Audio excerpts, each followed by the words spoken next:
बहुत सारी दिक्कतें आती हैं, कब अप्लाई होगा, क्या निकलेगा। तो थोड़ा सा टिपिकल है, बट धीरे धीरे करते हुए इसको अपने दिमाग में लेवल में सेट कर लीजिए कि कब इसको अप्लाई किया जाएगा, कब अप्लाई नहीं किया जाएगा, और ये धीरे धीरे आ जाएगा। अभी वाले चैप्टर में, फ्रिक्शन वाले में भी, और आगे चल के कई जगहों पे हम इसको डिस्कस करेंगे। तो हमें धीरे धीरे इसमें कंफर्टेबल जोन आ जानी चाहिए। कुछ कुछ चीजें तो क्लियर हो गई हैं, कब कितना कैसे किस ब्लॉक पे कितना फोर्स लगेगा। हाँ, कंस्टेंट आ जाएगी धीरे धीरे, कोई नहीं, क्वेश्चन करेंगे तो धीरे धीरे करते करते अपने आप आ जाएगा। अच्छे क्वेश्चन होते हैं, दिक्कत आएगी, अभी हम प्रैक्टिस करते चलें, क्योंकि ये आसान टॉपिक तो नहीं है। कंस्टेंट तो फिर भी खैर आसान है, लेकिन सूडो फोर्स अच्छा टॉपिक है। ठीक है, तो इसमें सारी समस्याएं आती हैं, कुछ कुछ चीजों में दिक्कत आ रही है, बच्चे सॉल्व करते हुए प्रॉब्लम में आ रहे हैं, दिक्कतें आ रही हैं, हम उनको देखेंगे, सॉल्व भी करेंगे। कुछ प्रैक्टिस और अभी आज करते हैं और अच्छे से आइडिया लगे। सूडो फोर्स के कुछ कुछ क्वेश्चन देखते हैं और अच्छे तरीके से आइडिया लगाते तो सूडो फोर्स से पुली वाले में थोड़ी दिक्कत आ रही है। हाँ, तो क्वेश्चन करो, जब नहीं आएंगे डिस्कस करेंगे। कंस्ट्रेंट में तो एक ही नियम बस फॉलो करना है, वो नियम जो मैंने बताया, उसके अलावा कुछ भी अप्लाई मत करो, सारी प्रॉब्लम उससे सॉल्व हो जाएंगी। अब जैसे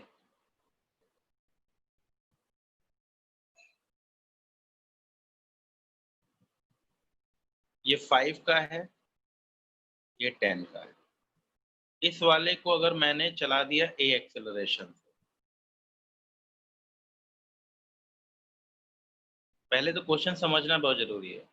10 किलोग्राम ब्लॉक, 5 किलोग्राम ब्लॉक, इसका कुछ भी मास हो, उससे कोई फर्क नहीं पड़ता। फाइंड मिनिमम ए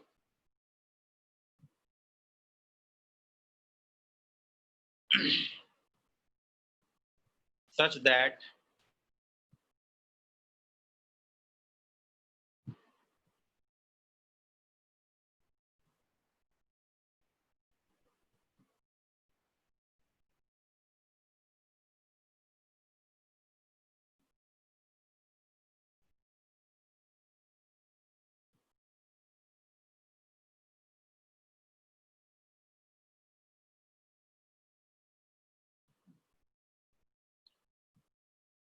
कम से कम कितना ए रखा जाए कि 5 kg वाला ब्लॉक इसके रिस्पेक्ट में ऊपर की तरफ चला जाए। कर सकते हैं। अच्छा, अब देखिए, ध्यान दीजिए, ये वाला ब्लॉक और ये वाला ब्लॉक दोनों इस बड़े वाले ब्लॉक पे स्लाइड कर रहे हैं। तो इन दोनों ब्लॉक्स को कहां से देखने में फायदा है? इन दोनों ब्लॉक्स को कैपिटल एम से देखने में फायदा है। मैंने पहले ही बताया कब लगाना है, कितना लगाना है। इस पे मास इसका, एक्सेलरेशन मेरा। मैं यहाँ खड़ा करता हूँ, अपने आप को इस पोजीशन पे आइडेंटिफाई करके खड़ा कर लिया आपने। तुम्हारा मास मेरा एक्सेलरेशन, तुम्हारा मास मेरा एक्सेलरेशन। तो अब जरा चेक करें, टेंशन टी 5G,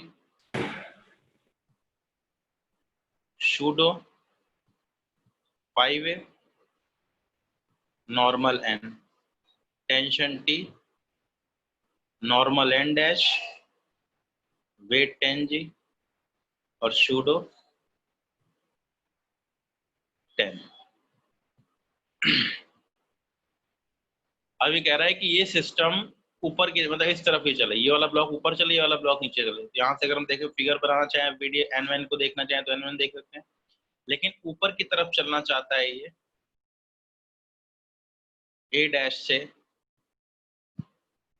और ए डैश की मिनिमम वैल्यू क्या पॉसिबल हो सकती है? 0। तो इक्वेशन क्या बन जाएंगी? 10A minus T is equal to 10A dash first, और दूसरा है T minus 5G is equal to 5A dash. ऊपर की तरफ चले तो ए डैश की वैल्यू ग्रेटर देन 0 चाहिए कम से कम, तो मिनिमम वैल्यू यहाँ से निकल जाएगी। तो काट लिया,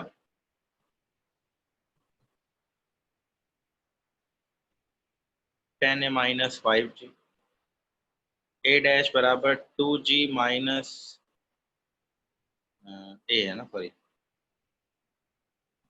2A minus G by 3 should be greater than 0। तो 2A ग्रेटर देन G होना चाहिए, A greater than G by 2 होना चाहिए।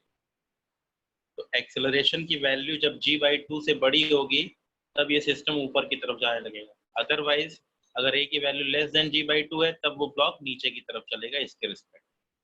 अब क्यों मैंने ऐसा किया है मुझे पता है कि जब ये आगे चलेगा तो इस वाले की मोशन क्लियर करने के लिए मुझे यहाँ से देखना पड़ेगा, अदरवाइज अगर देखो तो नीचे या ऊपर किसी भी तरफ चले, साथ साथ हॉरिजॉन्टल में भी चलेगा। तो प्रॉब्लम यही है कि अप्लाई कब किया जाए। अप्लाई किया जाए तब जब बॉडी के ऊपर दूसरी बॉडी स्लाइड कर रही हो।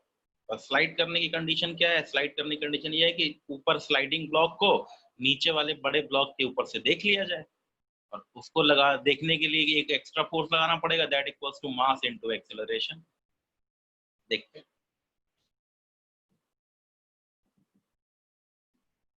एक बॉब वाला क्वेश्चन बड़ा कॉमन है, ज्यादा टफ नहीं होंगे, बस इसका यूज करना है, ज्यादा इसमें परेशान होने की जरूरत नहीं है। बहुत सारे लोग परेशान हो जाते हैं, लगता है थोड़ा सा टिपिकल है, धीरे धीरे करते हुए हम इसको सीख जाएंगे।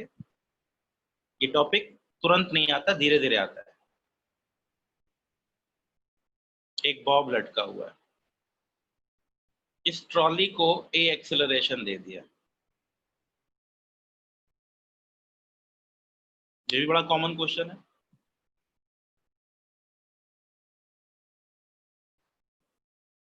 फाइंड एंगल ऑफ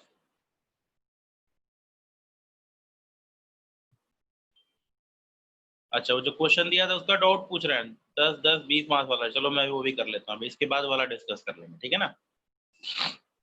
इसके बाद वाला न्यूमेरिकल डिस्कस कर लेंगे जो मैंने दिया। Find angle of string from vertical.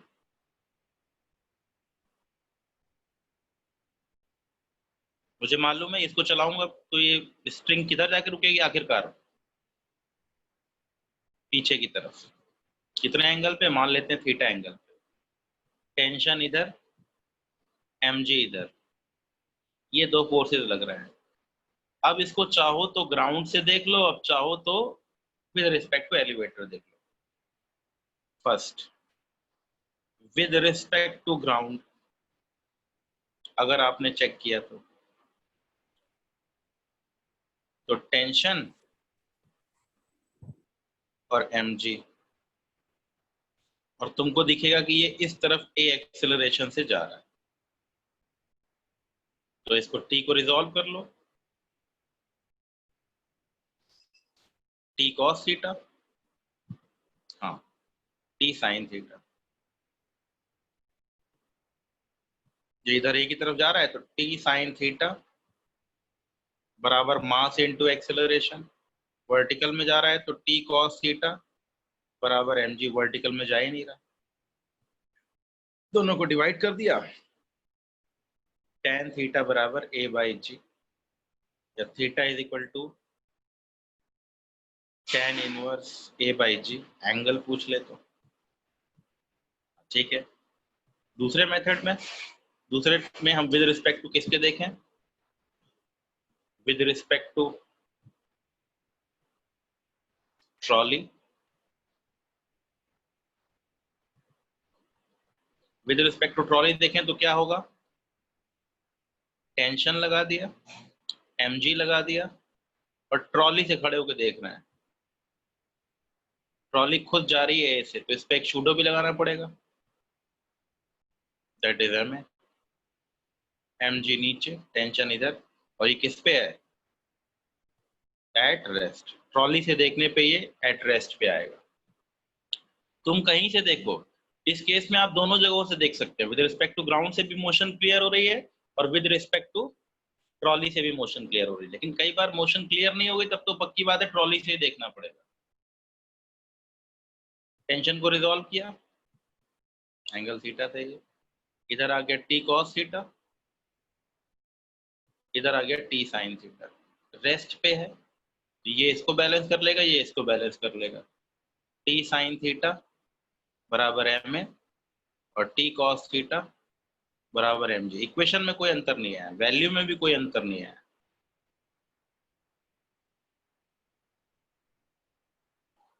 ठीक है।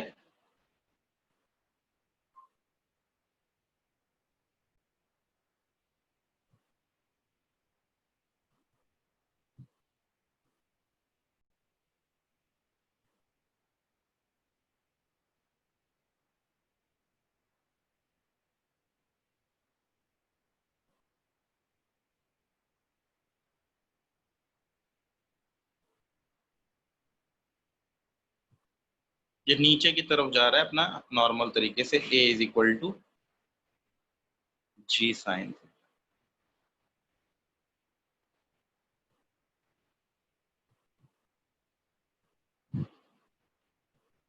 तीन कंडीशन बना दी इसके, 1 2 3, ठीक।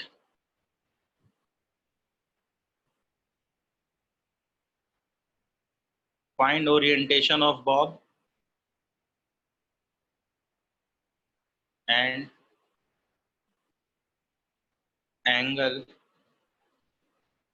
मेड फ्रॉम सेकेंड लाइन, अगर बनता है तो।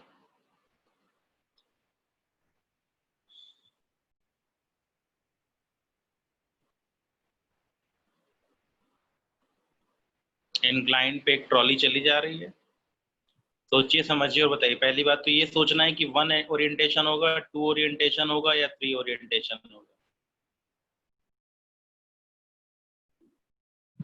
ये इस लाइन के परपेंडिकुलर है, ट्रॉली इंक्लाइन पे जा रही है। जरा सोच के विद रिस्पेक्ट टू ट्रॉली देखने की कोशिश करो और जरा एक बार चेक करो कैसा बन रहा है, क्या बन रहा है।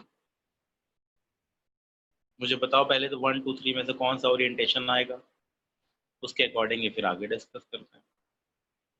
भव्य कह रहा है सेकंड आएगा, अच्छा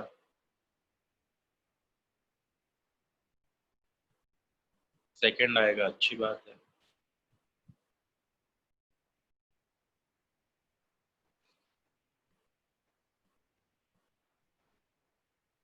दलिशा कह रही सेकंड आएगा।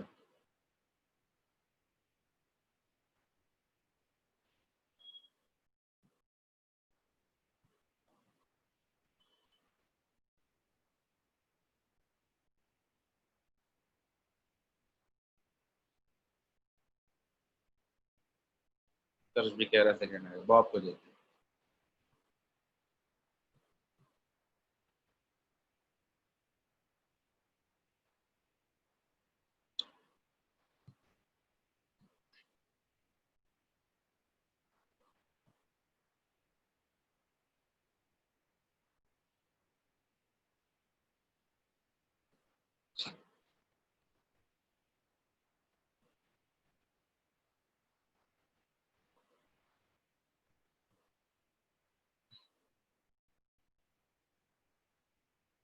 mg को रिजॉल्व कर दिया, ध्यान दीजिए। इस वाले ब्लॉक के ऊपर mg डाउनवर्ड लग रहा था, उसको मैंने दो भागों में तोड़ लिया, mg sine theta, mg cos theta. ma यानी mg साइन थीटा पीछे की तरफ लग रहा है। अब ये फोर्स इस फोर्स को बैलेंस कर लेगा, जीरो कर दिया। अब बचता है केवल ये वाला फोर्स, इसको बैलेंस, नेट फोर्स को जीरो रखना है विद रिस्पेक्ट टू ट्रॉली, तो टेंशन इस तरफ आना चाहिए इसके परपेंडिकुलर। टेंशन की वैल्यू आनी चाहिए mg cos थीटा। ये दोनों फोर्स तो बैलेंस हो गए, mg sin theta, mg sin theta. अब ये इसके परपेंडिकुलर, मतलब बॉब किस ओरिएंटेशन में है, सेकंड ओरिएंटेशन। टेंशन पूछे तो टेंशन निकाल लिया, ठीक। इसमें शूडो फोर्स का गेम लग गया डराने के लिए कि ऐसे ऐसे है, तो ट्रॉली को इंक्लाइंड पे ऊपर नीचे किसी भी तरफ ले जा सकता है। अब इसी एक्सेलरेशन की वैल्यू को जी साइन थीटा की बजाय कोई और वैल्यू दे दी तब तो एंगल निकल जाएगा। तब क्या करना पड़ेगा, तब देखो अलग तरीके से गेम खेलना पड़ेगा।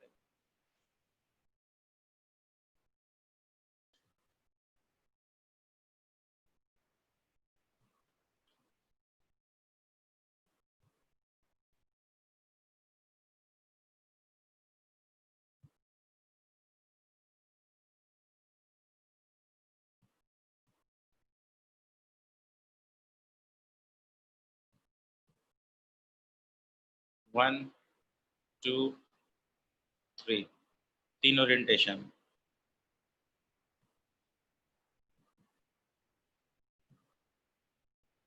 मान लो इसका ए दे रखा है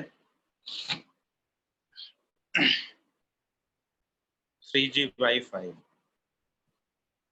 किस ओरिएंटेशन में होगा, फर्स्ट सेकंड या थर्ड।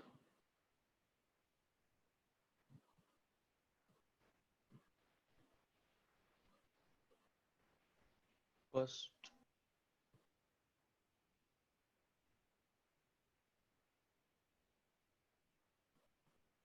फर्स्ट, भाभी कह रहा है फर्स्ट। देखते हैं विद रिस्पेक्ट टू ट्रॉली, देखो टेंशन को सबसे लास्ट में दिखाओ, उसके हिसाब से अपने आप क्लियर हो जाएगा।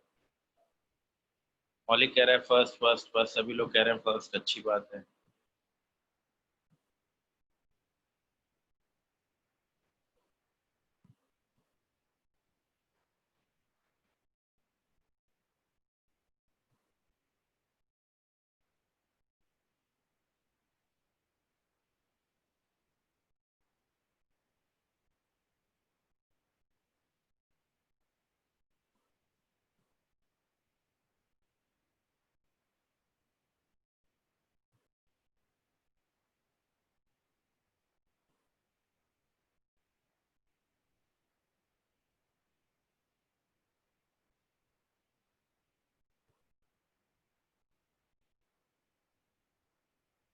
अब आप चेक कीजिए टेंशन किधर लगना चाहिए। इधर आ रहा है mg/5, इधर आ रहा है 3/5 mg, तो टेंशन कुछ तिरछी हो जाएगी।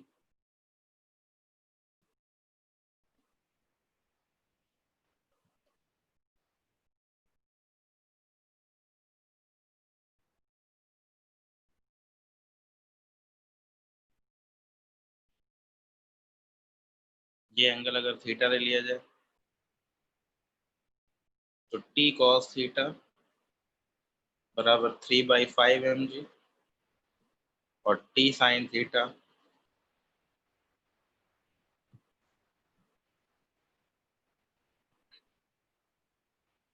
mg/5। tan थीटा की वैल्यू 1/3। तो ये थीटा एंगल बनेगा फर्स्ट कंडीशन। टेंशन निकालना चाहे तो टेंशन निकाल लीजिए स्क्वायर करके, 3 त्रिका 9 और 1 10। t बराबर √10/5 जी, t बराबर √2/5 mg।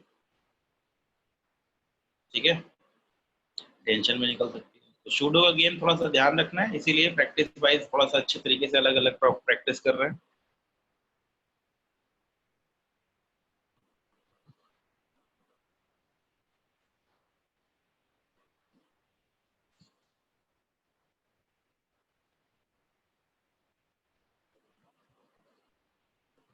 थोड़ा अलग अलग प्रॉब्लम, कभी कभी शूडो आएगा, कभी कभी शूडो नहीं आएगा। ठीक है, ये बहुत बार देखा है आप लोगों ने। एक पटरे के ऊपर एक लड़का अपने आप को बैलेंस करता है,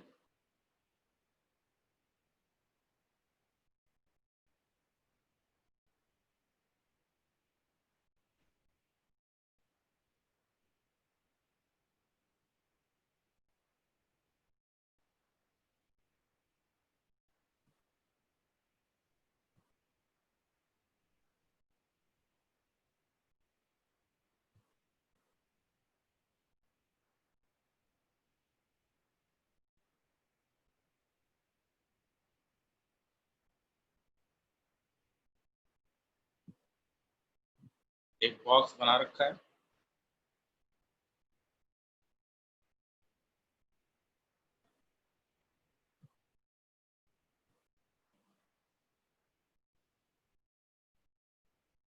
लेट इसका मास 60 kg है, इसका मास 30 kg है। ये प्लैंक को इसने पकड़ रखा है इस तरीके से, सिस्टम को बना के किस पे है, at the rest. Weighing machine है, फाइंड रीडिंग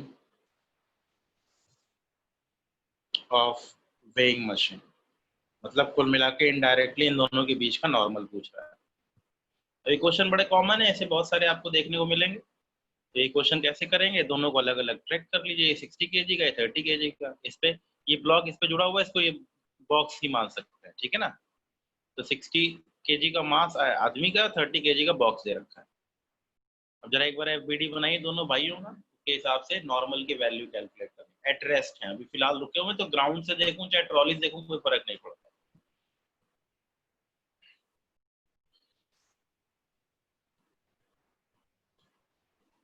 अच्छा, वो अंजलि पूछे लास्ट में एग्जांपल, वो भी इसके बाद डिस्कस कर लेते हैं। 10-10-20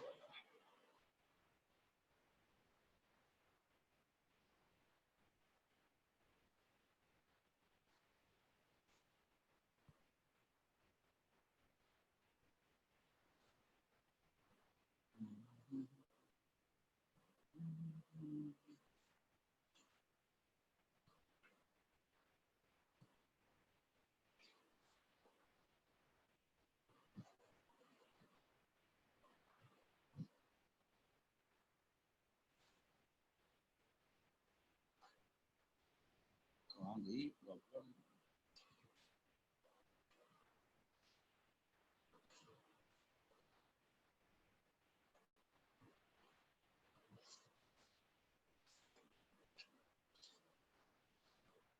आंसर उसका आ गया 15G, 15 किलोग्राम शो कर रहा है, उसका वेट बता रहा है।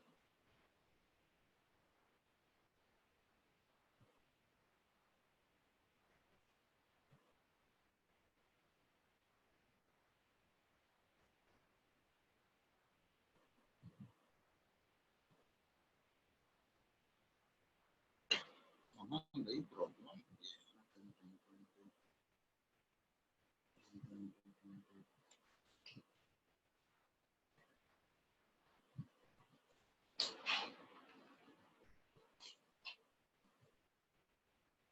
ये वाली प्रॉब्लम ये वाली प्रॉब्लम ना अंजलि? यस सर, ये वाली।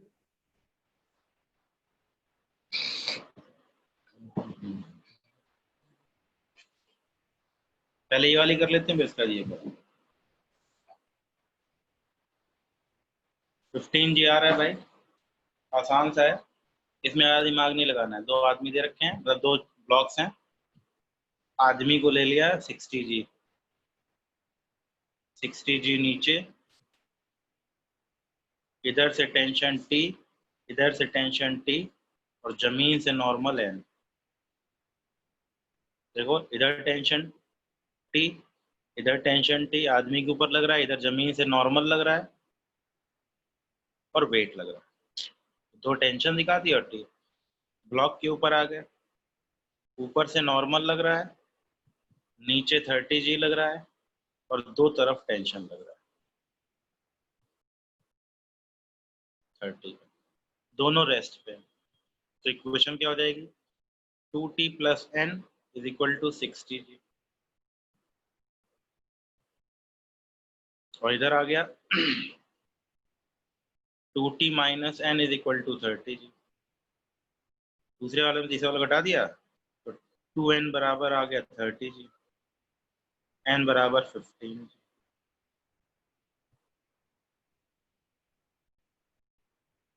अब इसी क्वेश्चन में आगे कर देगा convert.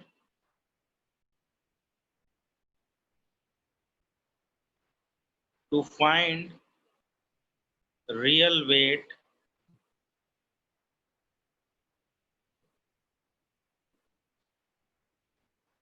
find force applied by man on rope। कितनी होगी कुल मिला के? टेंशन पूछ रहा है। क्या पूछ रहा है? कहता है भाई अभी चलो मैंने सिंपल केस देख लिया, रेस्ट पे अभी इक्विलिब्रियम में था, तो इस केस में नॉर्मल की वैल्यू आई 15G, तो वेइंग मशीन रीडिंग शो कर रही है 60 kg आदमी की 30 के 60 kg आदमी की जो रीडिंग शो की जा रही है वो रीडिंग आ रही है कितनी? 15G। अब वो क्वेश्चन बदल देता है, वो क्वेश्चन क्या पूछता है?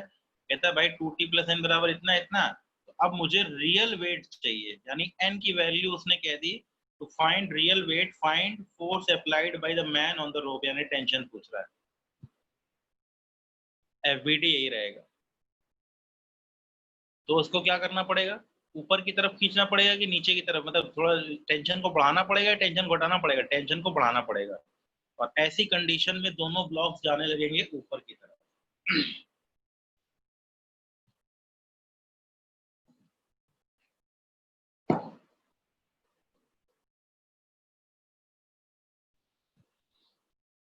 आदमी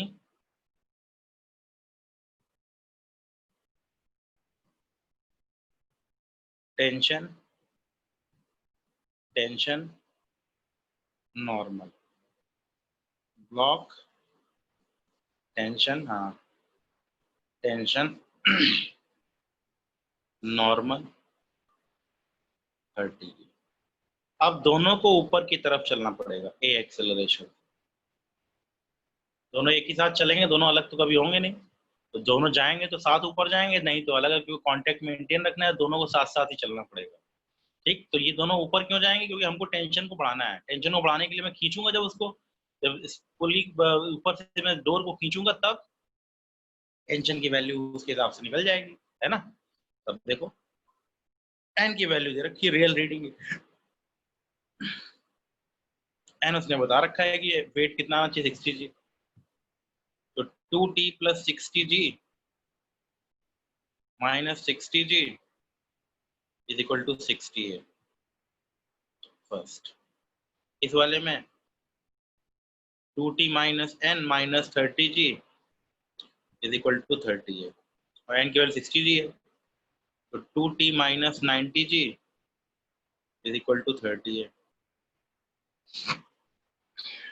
2T = 60 है, पुट कर दो, 60A - 90G = 30 है, तो 30A = 90G, A = 3G। 2T बराबर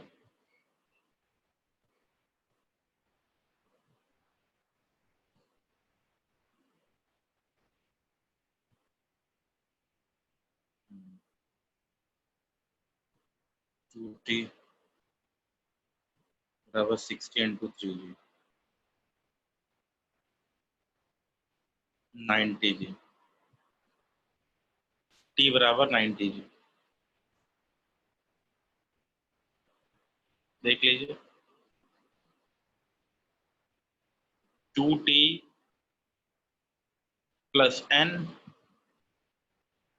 2T + n - 60G = 60 है, ऊपर जा रहा है, n की वैल्यू 60G है, तो पुट कर दिया, तो कट पुट गया, 2T = 60 आ गया। दूसरे वाले में 2T - n - 30G = 30 है, तो 2T - n की वैल्यू पुट कर दी, 2T - 90G = 30 है। अब 2T की वैल्यू पुट कर दी, 60A - 90G = 30 है, तो 30 = 90G, A = 3G, T = 90G। इतने फोर्स लगा करके आपको खींचना पड़ेगा, तब वो ऊपर उसको खींच पाएगा।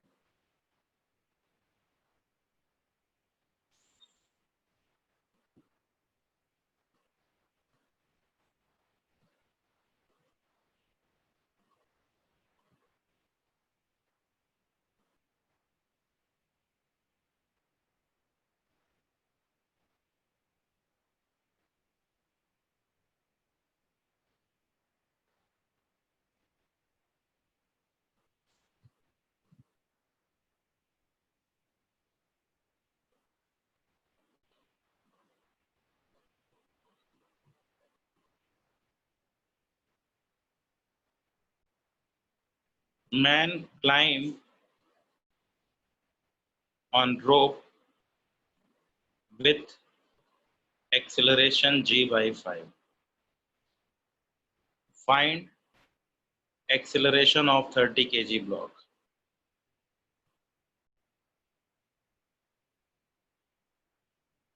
ऊपर की तरफ चढ़ रहा है, दोनों साथ साथ कनेक्टेड मोशन है, नहीं कनेक्टेड मोशन नहीं, ये अलग चलेगा, ये अलग चलेगा, दोनों का मास अलग अलग है, बस टेंशन सेम होगा। इस पे टेंशन T ऊपर, इस पे टेंशन T ऊपर, 30G।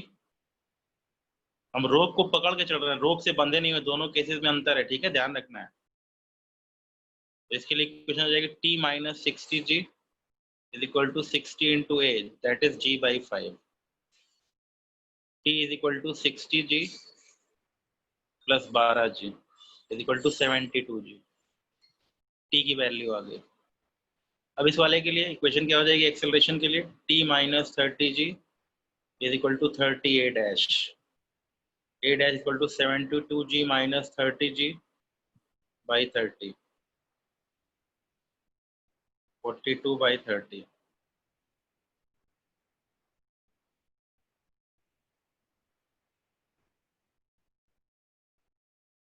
7/5 ठीक है। इस तरीके से घुमाने के लिए पूछ रहे हैं। ये शूडो एग्जांपल नहीं, सिंपल एग्जांपल्स हैं। इसमें कभी कभी शूडो लगाना पड़ सकता है, कभी कभी नहीं। जब मोशन क्लियर ना हो तब तक शूडो लगाने की जरूरत नहीं है। मोशन क्लियर है तो सिंपल अपने नॉर्मल ग्राउंड से देख लिया कि किधर जा रहा है, कैसे जा रहा है, उसको चेक करके सॉल्व कर। एक क्वेश्चन पूछ रही थी अंजलि, ये वाला देखिए, इसको इसी में कर देता हूँ मैं।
आयुष गुप्ता भाई, वाह वाह क्यों कर रहे हो?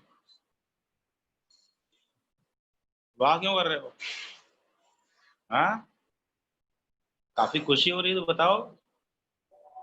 बता रहे कुरियर करवा दो काजू कटली वटली कुछ। हाँ, इतनी खुशी हो रही, वाह वाह निकल रहा है तो। ये मैसेज ऑटो करेक्ट हो गया तो क्या था विदाउट ऑटो करेक्ट? तुम क्या लिखना चाह रहे थे जो अपने आप ऑटो करेक्ट हो गया? हद है, ऐसे ऐसे नमूने हैं। मान लेते हैं ये इस तरफ जा रहा है,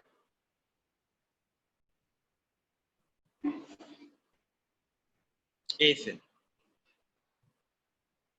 मान लेते हैं, पता नहीं किधर जा रहा है, तो 20A शूडो लग गया। ये नीचे की तरफ जाएगा A डैश से, इधर वाला ब्लॉक टेंशन ऊपर, 10G नीचे, N2 इधर और शूडो इधर 10A। अब हमको क्लियर कट मालूम है कि इसके रिस्पेक्ट में अगर हम बात करें तो नॉर्मल की वैल्यू 0 हो जाएगी और इनफैक्ट वो थोड़ा तिरछा भी हो जाएगा। तो हम कह नहीं सकते कि ये किधर जा रहा है। ये कह देते हैं ऊपर की तरफ जा रहा है A डैश से, मेरे रिस्पेक्ट में थोड़ा तिरछा हो जाएगा, लेकिन हम मान के चल रहे हैं कि ये n की वैल्यू 0 हो जाएगी। भाई थोड़ा सा इंक्लाइंड हो जाएगा, हल्का सा इंक्लाइंड, ज्यादा नहीं मान लेते, थोड़ा सा मानते हैं। ठीक है, तो ये एक्चुअली स्ट्रेट लाइन में चलेगा नहीं, तो इस वाले ब्लॉक के लिए थोड़ी दिक्कत आएगी, लेकिन हम अप्रोक्सीमेटली एज्यूम कर सकते हैं कि ये वर्टिकली ऊपर की तरफ ही जा रहा है इसके रिस्पेक्ट। अब इक्वेशन देख लो, टी से टी कट गया, वर्टिकल देखना नहीं है, n2 की वैल्यू 0 है, देखिए भाई दोनों तरफ नॉर्मल इधर आ रहा है तो ये पीछे कांटेक्ट ब्रेक कर जाएगा, तो n2 की वैल्यू 0 हो जाएगी। n1 इधर आ रहा है तो n1 की वजह से एक्सेलरेशन किधर मिल रहा है? इधर की तरफ। बड़ी झंझट हो गई भाई। तो हमने जो एक्सेलरेशन माना था उल्टी तरफ मान रखा था, तो इधर लगा देते हैं शूडो, इस तरफ लगा दें शूडो, इधर की तरफ एक्सेलरेशन ये 10 लग जाएगा, इसमें इधर की तरफ 10 हो जाएगा n1, तो n1 अब 0 हो जाएगा, n2 इधर मिल जाएगा, n1 इधर 0 हो जाएगा। देखिए ये n1 0 जब ये इधर की तरफ लग गया तो इसका मतलब दूर जा रहा है, जब दूर जा पीछे जा रहा है तो ये कांटेक्ट ब्रेक हो गया। एक्चुअली कांटेक्ट, सर, हाँ बेटे, सर वो 20A नहीं होगा सर, 20 kg का ब्लॉक है। 20A, अच्छा 10 है, हाँ हाँ 20A, सॉरी 20A, तुम्हारा मास मेरा एक्सेलरेशन, ठीक है 20A सही है। अब देखो झंझट क्या है इसमें, ये इसीलिए तो ये प्रॉब्लम बहुत बढ़िया है, इसमें समझ में अपने आप आ जाएगी क्या हो रहा है क्या नहीं हो रहा है। तुमने कहा कि मान लो ये ब्लॉक आगे की तरफ जा रहा है A एक्सेलरेशन, तो शूडो इस पे लगना चाहिए पीछे, इस पे भी लगना चाहिए पीछे, तो ये N2 और ये पीछे वाला शूडो फोर्स इसको धकेल के पीछे ले जाएगा, कांटेक्ट ब्रेक कर जाएगा, तो N2 की वैल्यू हो जाएगी 0। N1 पीछे की तरफ लग रहा है तो ये एक्सेलरेशन देगा किधर, पीछे की तरफ, आगे की तरफ जो मान रखा था वो एज्यूम ही नहीं हो सकता, गलत हो गया। अब आ रही है इसकी इस वाले ब्लॉक की, मान लो मैंने कह दिया कि नहीं अब ब्लॉक इधर पीछे की तरफ जा रहा है, पीछे की तरफ जा रहा है तो शूडो आगे की तरफ लगेगा, ये वाला कांटेक्ट ब्रेक कर जाएगा। अगर इस पे नेट फोर्स इस तरफ लग रहा है तो ये थोड़ा तिरछा हो जाएगा, तो कांटेक्ट ब्रेक, तो N1 की वैल्यू 0 हो जाएगी, N2 इधर आ जाएगा। अब नेट फोर्स इस तरफ आ रहा है, तो क्लियर कट इससे समझ में आ रहा है कि ये वाले जो ब्लॉक्स हैं ये कांटेक्ट करके इस वाले ब्लॉक को नहीं चलाएगा। इसकी एक ही कंडीशन है, ना एक्सेलरेशन इधर मिल रहा है ना इधर मिल रहा है, इसका मतलब ये वाला ब्लॉक जो है वो किस पे है, रेस्ट पे रहेगा। इक्विलिब्रियम। ठीक, और रेस्ट पे रहेगा और दोनों नॉर्मल्स की वैल्यू 0 रहेगी। N1 and N2 both are 0 and A dash की वैल्यू आ गई 20 minus 10/30 G connected motion।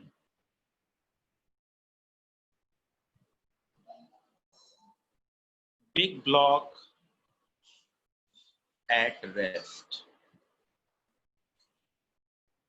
ठीक है, समझ में आया? ये चेक करना बहुत जरूरी हो जाता है, ये इसीलिए मैंने घुमाने के लिए दे दी थी कि आप लोग थोड़ा सा घबरा जाए। नॉर्मल में झंझट क्रिएट होगी, नॉर्मल में झंझट क्रिएट क्यों होगी, N1 N2 चेक करना है भाई। देखिए मेरे ऊपर दोनों फोर्स जर लग रहे हैं तो मैं तो कांटेक्ट में रहूंगा ही नहीं, तो नॉर्मल 0। और हमने दोनों केस में देखा, जब इधर माना एक्सीलरेशन इधर माना, दोनों केसेस में पॉसिबल ही नहीं था कि निकाल के दिखा दिया जाए, इसलिए N1 और N2 दोनों 0 होंगे और ये रेस्ट पे रहेगा। बिग ब्लॉक एट रेस्ट, ये चलेगा ही नहीं, और ये दोनों इसके रिस्पेक्ट में सिंपल मोशन जो कर रहे थे पहले कनेक्टेड वाली वो वाली करते रहेंगे, उसके हिसाब से ही चलेंगे। सर मेरी भी N1 N2 और एक्सेलरेशन की वैल्यू 0 आ रही थी, तो मुझे लगा पता नहीं बेटे, गलत है। आवाज थोड़ा क्लियर नहीं हो रही, थोड़ा तेज बोलो बेटे। सर मेरी भी N1 N2 और जी एक्सेलरेशन की वैल्यू 0 आ रही थी, तो मुझे लगा शायद गलत हो गया है। नहीं, N1 N2 0 ही आएगा बेटे, N1 N2 आर 0 और एक्सेलरेशन बिगर ब्लॉक की 0 जाएगी। ऊपर वाला अब सिंपल क्वेश्चन हो गया ना, 20 और 10, 20G minus 10G by 20 plus 1, simple connected motion वाली ट्रिक लगा दी।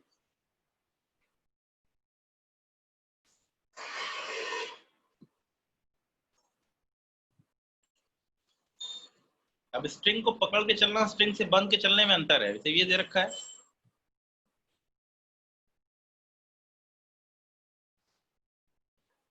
आदमी जब इसके ऊपर चढ़ता है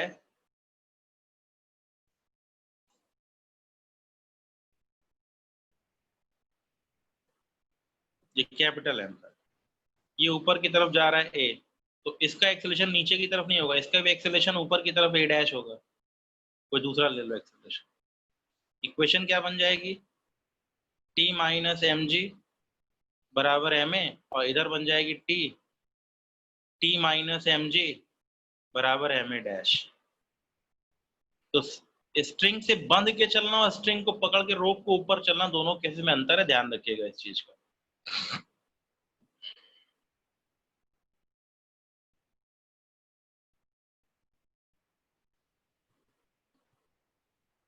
ये वाला क्वेश्चन मैंने कराया ही था।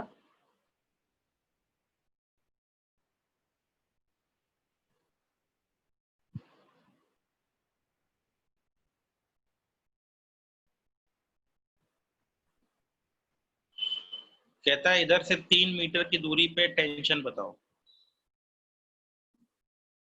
करवाया था ना ये मैंने क्वेश्चन। Yes sir. तो इसमें क्या करना होता है, जिस जगह पूछ रहे टेंशन वहां से ब्लॉक को अलग कर लो।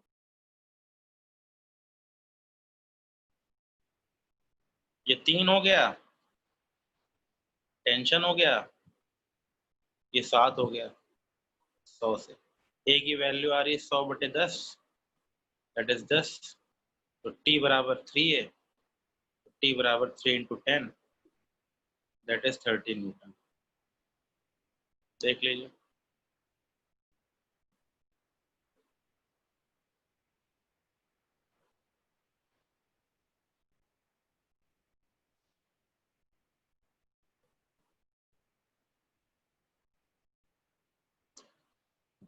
और कनेक्टेड कंस्ट्रेंट में कनेक्टेड हो गया, कंस्ट्रेंट हो गया, शुड हो गया।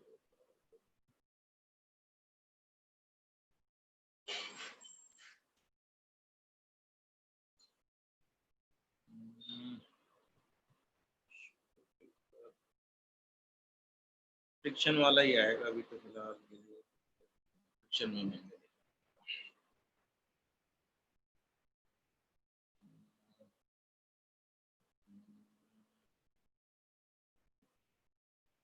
कुछ ऐसी चीज जो आप लोग को याद आ रही हो, हल्की फुल्की कोई भी ऐसी जो आप लोगों ने देखी हो किताब में, आपको समझ में ना आ रहा हो, कुछ छूट तो नहीं रहा, मुझे लग रहा है कुछ मिस हो रहा है। क्या कह रहे हो भाई?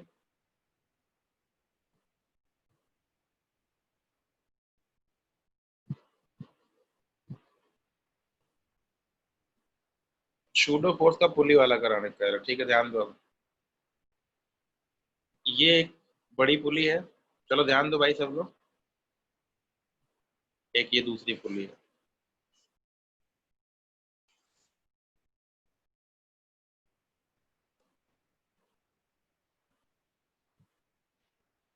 ठीक है।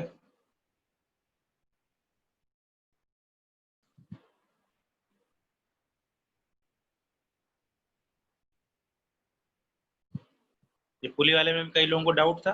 चलिए बताइए कितना कितना मास ले लो, चलो ये बताओ कितना लो, बोल दो, कोई भी बोल दो। 10 kg। हाँ, आवाज ही क्लियर नहीं हो रही तुम लोगों की, थोड़ा तेज बोलो। सर 1 2 3 ले लीजिए। अरे 1 2 3 नहीं लेंगे, थोड़े बड़े बड़े लेंगे ना, जिससे थोड़ा अच्छा लगेगा। ये कितना ले लो? 20। 20 20 ले लिया। ये 40। चलो 40 ले लेते हैं। अब देखो, समझना है कैसे करने में फायदा है। पहले तो मोशन ही क्लियर करनी पड़ेगी, सबसे पहले तो हम यही करना चाहिए, प्रॉब्लम को देख के फिजिकली समझना है कि किधर जाना चाह रहे हैं। लॉजिकली देखो, ये वाला तो ऊपर जाएगा, इसको ए से मान लिया, ऊपर जा रहा है, गया। इसमें ये पुली खुद भी नीचे की तरफ चल रही है, कितने से? ए से। और इस पुली के रिस्पेक्ट में ये दोनों भाई भी चल रहे हैं। अब ये नीचे और नीचे दोनों जा रहा होगा, ये वाला नीचे जा रहा है, ये भी नीचे जा रहा है, तो नीचे प्लस नीचे, दो नीचे, इसकी मोशन तो क्लियर हो गई, कर सकते हैं। इस वाले की पुली के रिस्पेक्ट में ऊपर जा रहा है, अब पुली खुद नीचे आ रही है, तो अभी नीचे जा रहा है कि ऊपर जा रहा है, मोशन क्लियर नहीं। चलो मान लेते हैं कि भाई मोशन क्लियर। हम इसको दो तरीके, इसको ए ले लेते हैं और इसके रिस्पेक्ट में A1 मान लेते हैं। तो विद रिस्पेक्ट टू ग्राउंड देखने में फायदा क्या है, इसका एक्सेलरेशन हो जाएगा, दोनों मेथड लग सकते हैं। और ये ऊपर की तरफ जा रहा है A1 से और नीचे की तरफ जा रहा है A से, तो इसका ऊपर की तरफ एक्सेलरेशन हो गया A1 माइनस है। इसका एक्सेलरेशन A, इसका एक्सेलरेशन A1 प्लस है, इसका एक्सेलरेशन A1 माइनस है। कैसे बताया, बताता हूँ फिर से। पुली के ऊपर ये A1 से सरक रहा है, जो चल रहे थे पहले, मान लो ये पुली रोक रखी है, तो ये A1 से चल रहा है। अब चूंकि पुली खुद भी नीचे जा रही है A से, तो ये नीचे A1 से जा रहा था, पुली जा रही है A से, तो रिजल्टेंट हो गया A1 प्लस है। ये ऊपर जा रहा है A1 से और पुली जा रही है नीचे की तरफ, तो इसका रिजल्टेंट हो गया A1 माइनस है। तो अब ग्राउंड के रिस्पेक्ट में देखना है, तो ग्राउंड के रिस्पेक्ट में इक्वेशन ऑफ मोशन लगा के सॉल्व कर दिया। 2t t t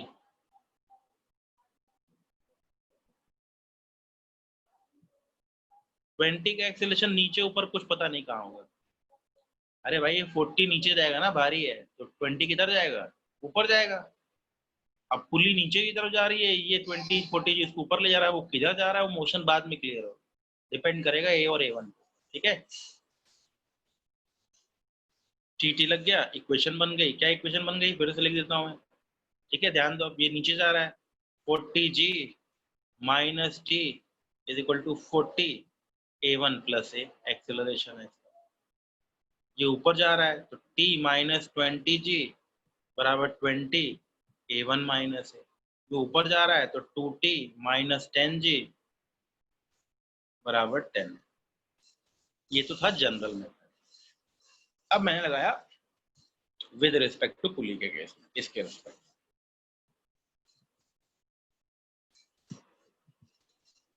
with respect to pulley. ये तो कोई झंझट ही नहीं, ऊपर की तरफ टेंशन 2T है, नीचे की तरफ 10G है और ये ऊपर जा रहा है AC, तो इसके लिए तो कोई फर्क पड़ना नहीं। इस वाले को जरा चेक करो, दोनों ब्लॉक्स को चेक करो। टेंशन ऊपर, 40G नीचे।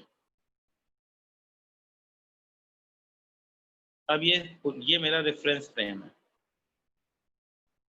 पुली विद रिस्पेक्ट टू पुली देख रहे हैं, तो किधर लगा दें शूडो?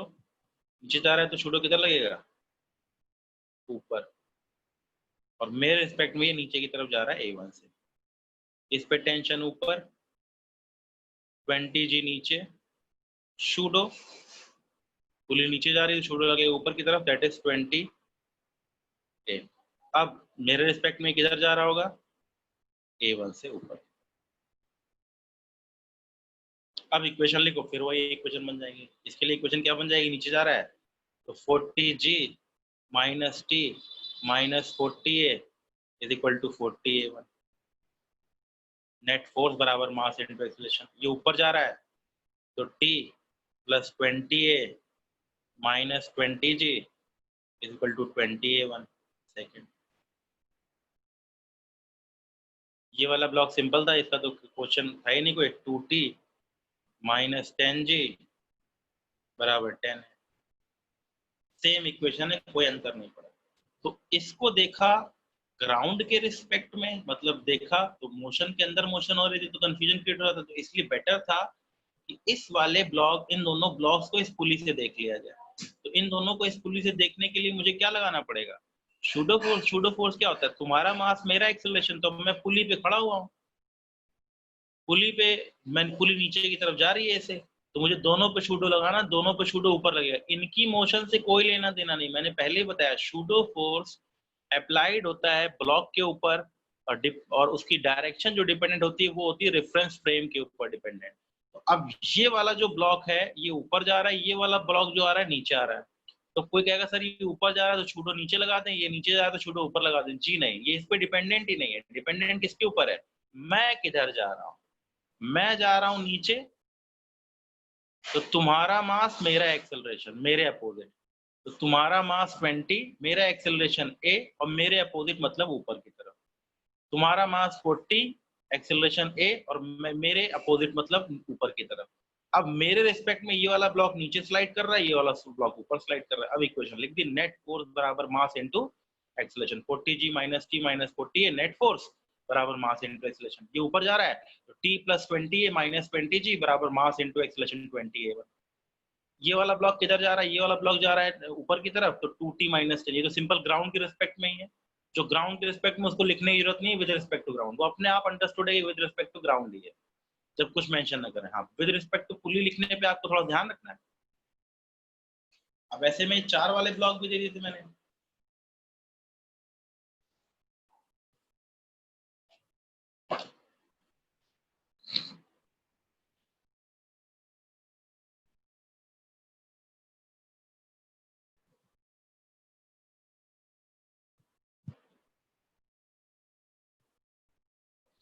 अब इसका क्या है? इसके रिलेटिव A1 मान लो, इसके रिलेटिव A2 मान लो।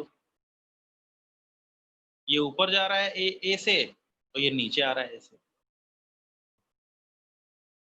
ये पुली ऊपर जा रही है, ये पुली नीचे जा रही है, और इनके रिस्पेक्ट में A1 A2 मान लो, लगा दो शूडो कूडो। इन दोनों को इससे देखो, इन दोनों को इससे देखो, इन दोनों ब्लॉक्स को इससे देखोगे तो शूडो कितना लगाओगे? फलाना है फलाना है। इन दोनों ब्लॉक्स को इससे देखोगे तो कितना लगाओगे शूडो? फलाना है फलाना है। जो मास इंटू, इसका मास इंटू एक्सेलरेशन, इसका मास इंटू एक्सेलरेशन। A1 नहीं, A जिससे देखा जा रहा है। मान लो ले लेते हैं ये 2 3 5 7, 12 3 15 17, गलत है कोई बात नहीं। अब शूडो 7 है 5 है, इसको इससे देखा जा रहा है, इसको इससे देखा जा रहा है, तो शूडो 2A 3A। बाकी tension TT 2T 2T TT, दोनों में टेंशन सेम क्यों आ रहा है? क्योंकि यहाँ टेंशन अगर 2T है तो यहाँ भी टेंशन कितना होगा? 2T। यहाँ 2T 2T, यहाँ कितना हो जाएगा? T T T और T। अब एक्सेलरेशन इसके रिस्पेक्ट में a1, इसके रिस्पेक्ट में ये ऊपर जा रहा है a1 से, ये नीचे a2 से, ये ऊपर a2 से, बस छूडो लगा हुआ है, नेट फोर्स बराबर मास इनटू एक्सेलरेशन ले लिया और इनको सॉल्व कर लिया ढंग से। ठीक है, आगे समझ में? तो कल मैं थोड़ा सा डीसी पांडे में फ्रिक्शन चैप्टर अलग अलग है क्या बच्चों? एक ही में है? No no sir. सर, नहीं है। नो एक सर, में? एक में है। तो ठीक है, अभी आप लोग उसकी पुराने विदाउट वाले क्वेश्चन कंप्लीट कर लीजिए। कंस्ट्रेंट हो गया है, शुरू हो गया है, ये हो गया, कुछ चीजें बच रही हैं, उनको भी हम साथ साथ कंप्लीट करेंगे। और सेकंड लॉ, वो जो मोमेंटम वाला पोर्शन है उसको लास्ट में डिस्कस करेंगे। तो कल से शुरू करेंगे, थोड़ा फ्रिक्शन वाले पार्ट में डिस्कस करेंगे। मेन प्रॉब्लम फ्रिक्शन के साथ ऐड होके बनती है। अब आपको ऐड सब कुछ आइडिया हो गया, बस अब एक फ्रिक्शन फोर्स के बारे में आइडिया और लेना है। फ्रिक्शन की प्रॉब्लम थोड़ी सी कॉम्प्लेक्स इसलिए हो जाती है क्योंकि उसमें फ्रिक्शन फोर्स एडजस्टेबल घट बढ़ सकता है, इसलिए थोड़ा सा ध्यान रखना पड़ता है। तो मैं चाहता हूं कि अब आप लोग पहले वाला पार्ट जल्दी कंप्लीट कीजिए, अब टाइम भी ज्यादा है नहीं, पेपर होने वाला 1920 के आसपास है। और क्या बता रहा था मैं, हाँ, स्प्रिंग वाला कंसेप्ट इसमें, हाँ, कि स्प्रिंग का बस फोर्स का लेना देना है, कुछ नहीं। Spring is like tension only. Reading पूछता है, टेंशन की वैल्यू पूछता है। तो स्प्रिंग क्या है, कैसे, हल्का सा मैं डिस्कशन कर लूंगा। मेनली वो वर्क पावर एनर्जी में हम डिस्कस करेंगे, वर्क पावर एनर्जी में और सिंपल हार्मोनिक मोशन में। ठीक है, तो फ्रिक्शन कल सब लोग थोड़ा थोड़ा पढ़ के आ जाए, एक बार रीडिंग लगा लीजिए फ्रिक्शन की। ठीक है, उसके पहले ये पुराना वाला पार्ट कंप्लीट करते रहिए और फ्रिक्शन के ऊपर एक रीडिंग लगा के चले आइए। डन, बाकी करेंगे डिस्कस कल। थैंक यू बच्चों। Thank you, sir. Thank you बच्चों। ठीक है।